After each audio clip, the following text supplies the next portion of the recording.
नमस्कार। पिछले वीडियो में हमने राजस्थान के एकीकरण के तीसरे और चौथे चरण के बारे में चर्चा की थी। अब इस वीडियो में हम बाकी के चरणों पर चर्चा करेंगे। तो जो अगला चरण है राजस्थान के एकीकरण का, वो पांचवा चरण। और इस पांचवें चरण का जो नाम था वह संयुक्त वृहद राजस्थान।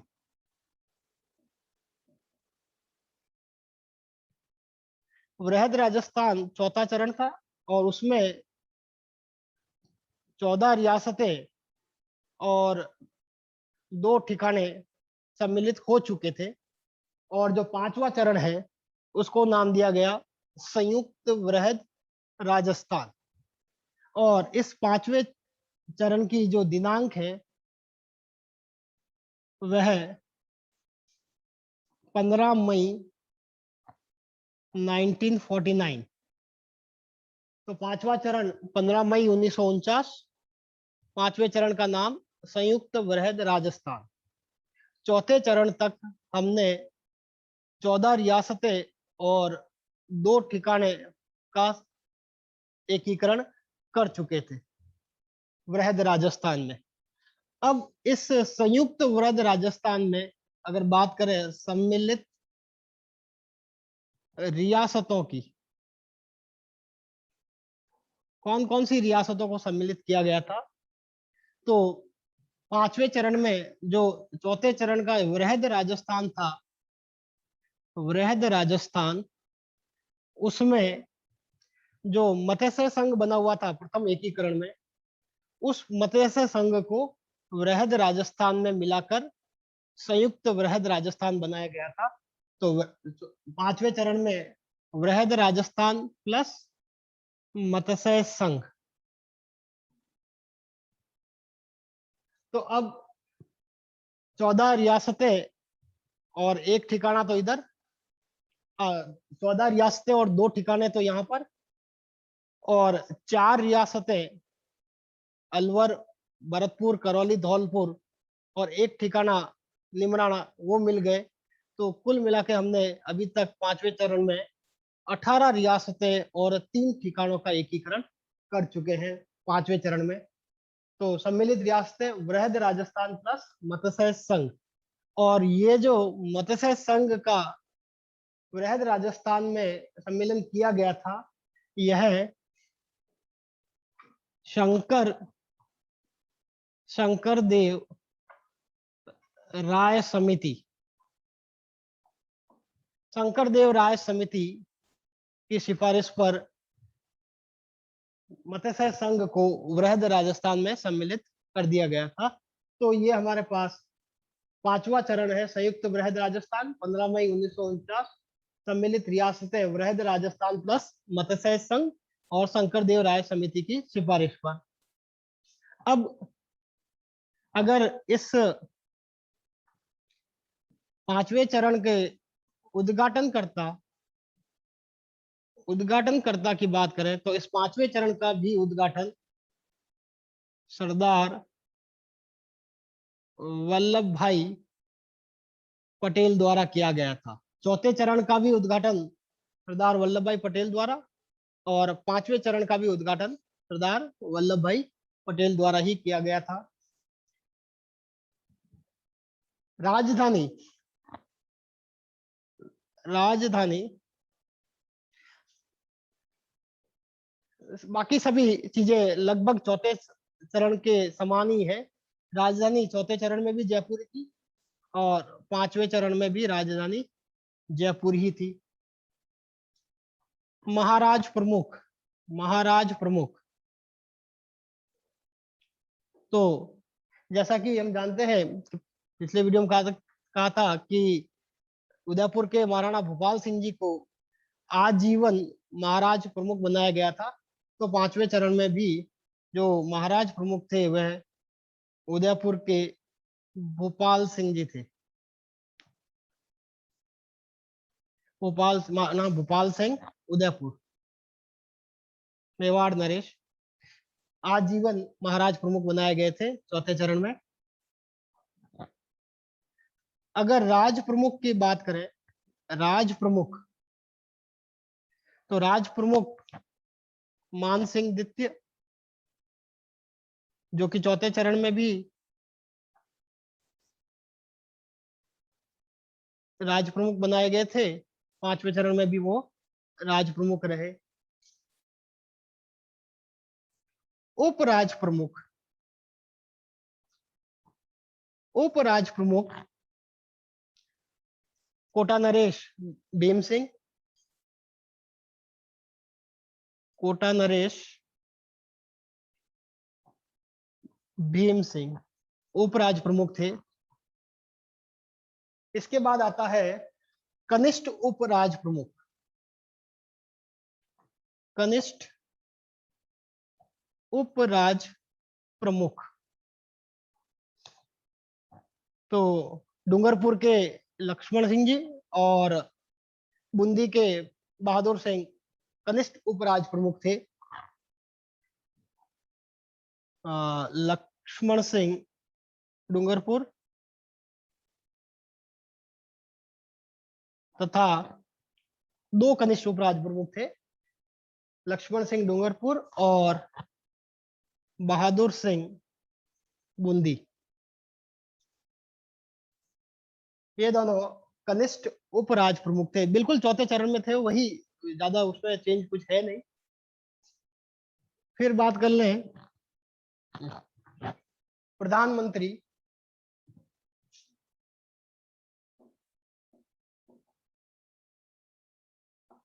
प्रधानमंत्री हीरालाल शास्त्री,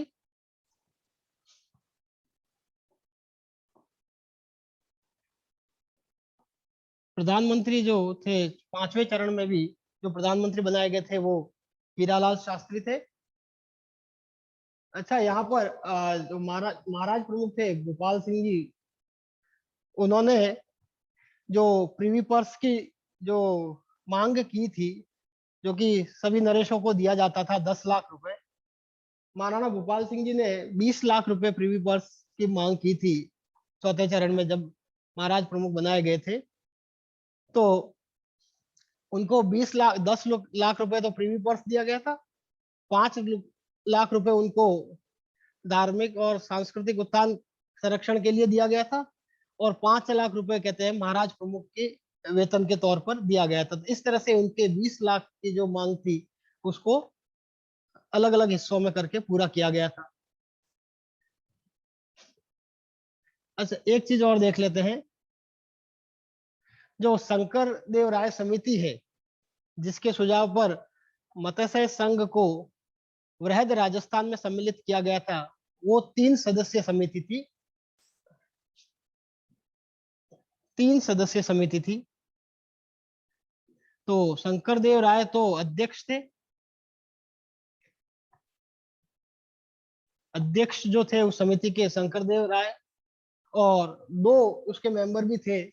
तो एक तो नाम आता है प्रभुदयाल, और जो दूसरा नाम आता है आर के सिद्धावा।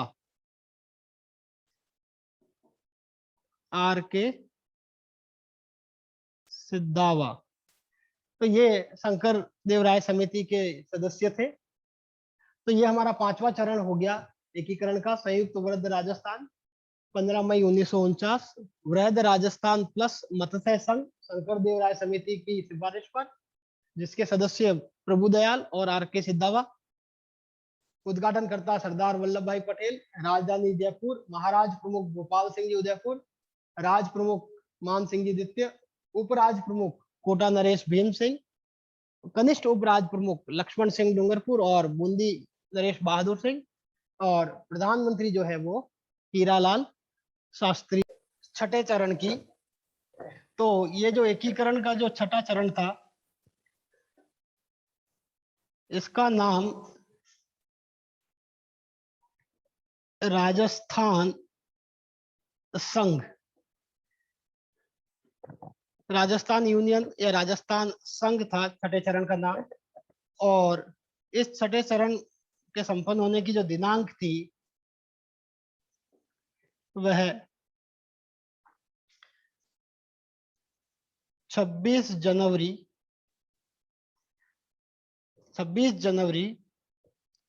1950। तो छठा चरण राजस्थान संघ, दिनांक 26 जनवरी 1950, और इसी दिन संविधान जो है वो लागू हुआ था। भारत का जो संविधान है लागू हो गया था। और पांचवें चरण तक हमने कुल 18 रियासतें और 3 ठिकानों का विलय कर चुके हैं। सिर्फ एक रियासत बच गई है, वो है सिरोही रियासत। तो इस छठे चरण में जो सम्मिलित रियासतों की अगर बात करें, तो जो संयुक्त वृहद राजस्थान था, संयुक्त वृहद राजस्थान, जिसमें 18 रियासतें और 3 ठिकाने आ चुके थे, सम्मिलित हो चुके थे। और इसमें अंतिम बची जो रियासत थी राजस्थान की, सिरोही, उसको भी इस संयुक्त वृहद राजस्थान में सम्मिलित कर राजस्थान संघ का निर्माण हुआ था। और सिरोही पूरा सम्मिलित नहीं हुआ था, इसके आबू तथा देलवाड़ा को छोड़कर बाकी सारा सिरोही सम्मिलित कर दिया गया था। आबू तथा देलवाड़ा को छोड़कर, आबू तथा देलवाड़ा को छोड़कर बाकी जो सिरोही था उसको संयुक्त वृहद राजस्थान में सम्मिलित कर 26 जनवरी 1950 को राजस्थान संघ बनाया गया। क्योंकि पांचवें चरण तक लगभग सारी रियासतों का एकीकरण हो चुका था राजस्थान में, तो इस छठे चरण का कोई औपचारिक उद्घाटन वगैरह नहीं किया गया था। जो महाराज प्रमुख है, महाराज प्रमुख जो छठे चरण में थे, वो महाराणा भूपाल सिंह जी उदयपुर आजीवन, महाराणा भूपाल सिंह, जो कि आजीवन महाराज प्रमुख थे। राज प्रमुख जो थे वो मान सिंह द्वितीय जयपुर राज प्रमुख थे। और उपराज प्रमुख लगभग सेम है पांचवें छठे चरण में, चौथे पांचवें छठे चरण में लगभग सब सेम है। उपराज प्रमुख जो है वह कोटा नरेश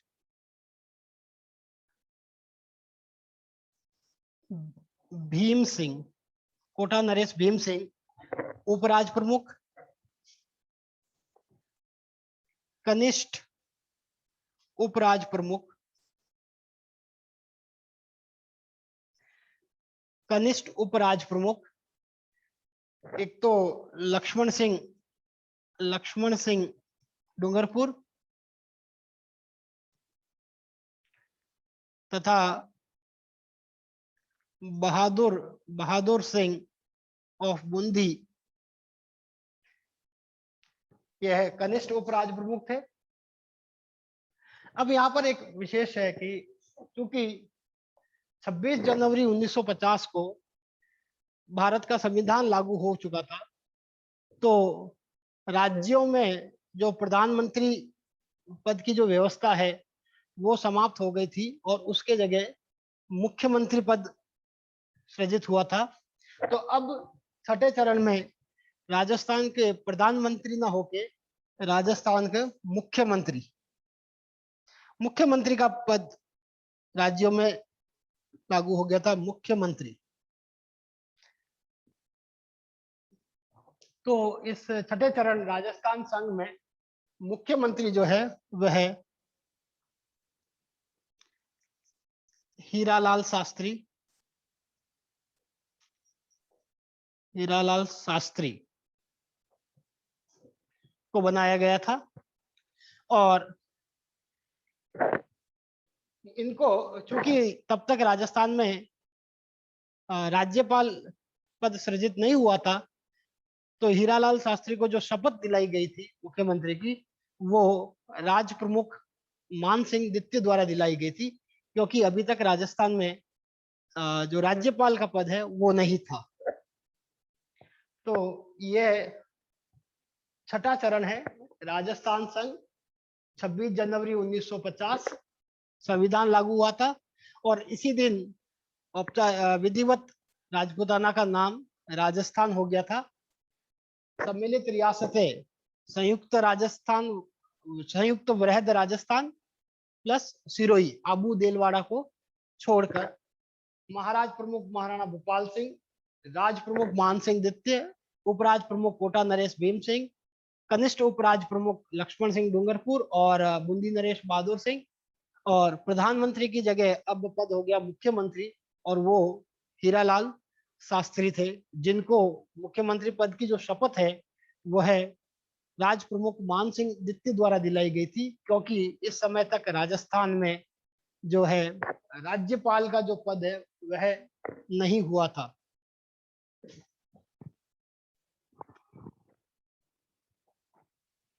अब बात कर लेते हैं अंतिम चरण, जो कि 7वां चरण है राजस्थान के एकीकरण का। इस 7वें चरण का नाम राजस्थान, या जो वर्तमान राजस्थान है,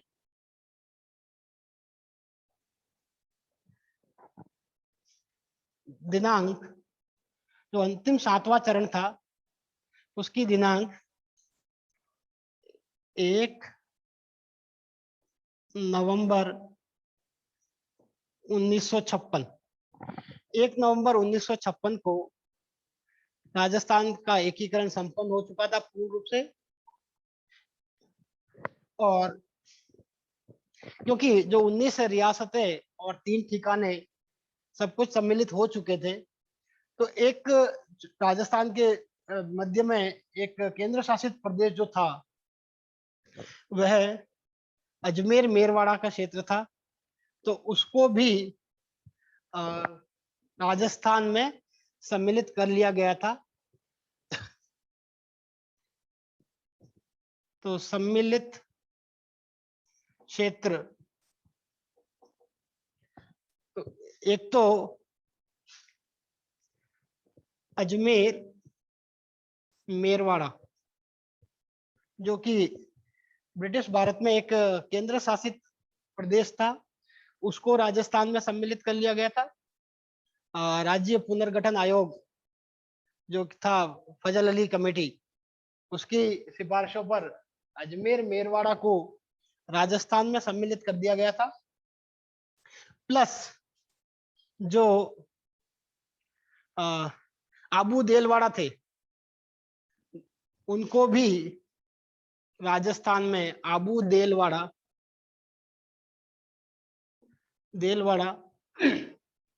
इनको सम्मिलित करने में, राजस्थान में सम्मिलित करने में गोकुल भाई भट्ट का बहुत योगदान रहा।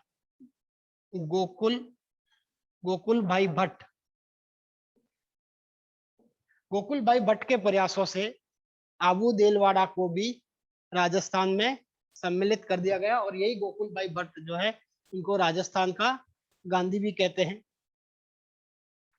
तो अजमेर मेरवाड़ा प्लस आबू देलवाड़ा। नंबर 4, 7वें चरण में ये महाराज प्रमुख और राज प्रमुख जो है उनके पद समाप्त कर दिए गए थे।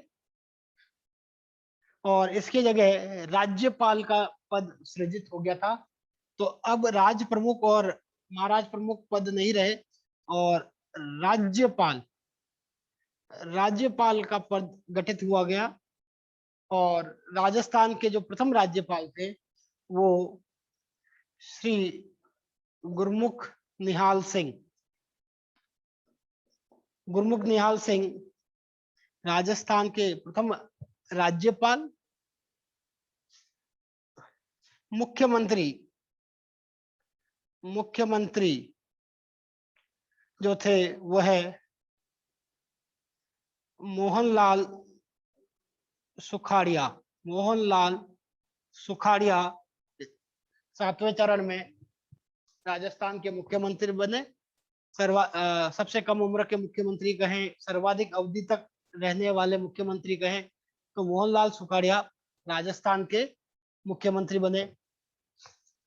इसके अलावा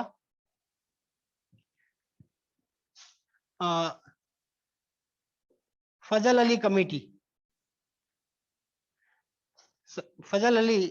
समिति या कमेटी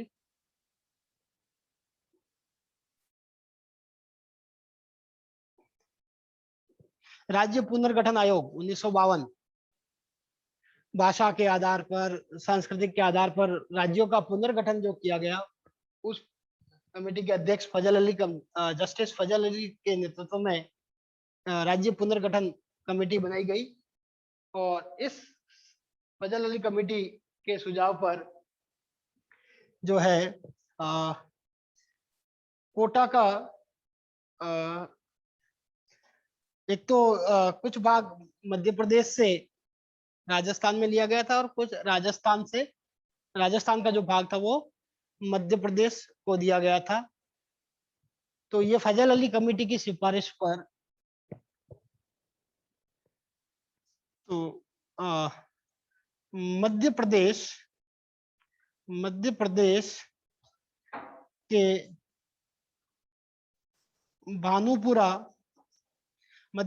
के भानुपुरा तहसील से सुनेल टप्पा कोटा में मिलाया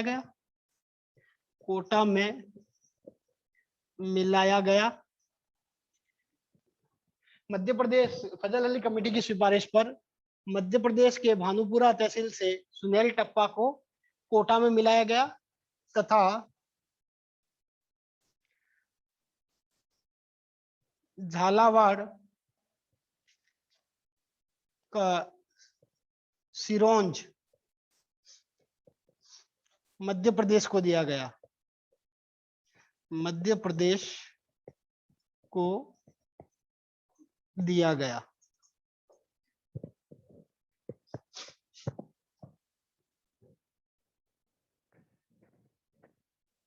तो जो सिरोही है वो 2 चरणों में राजस्थान में सम्मिलित किया गया था। तो प्रश्न आता है कि 2 चरणों में सम्मिलित होने वाली रियासत तो वह सिरोही थी। तो ये आपके एकीकरण के 7 चरण हो गए। फजल अली कमेटी, राज्य पुनर्गठन आयोग, तो और राज्यपाल का पद 7वें चरण में गुरमुख निहाल सिंह प्रथम राज्यपाल। तो ये हमारे पास राजस्थान का एकीकरण था।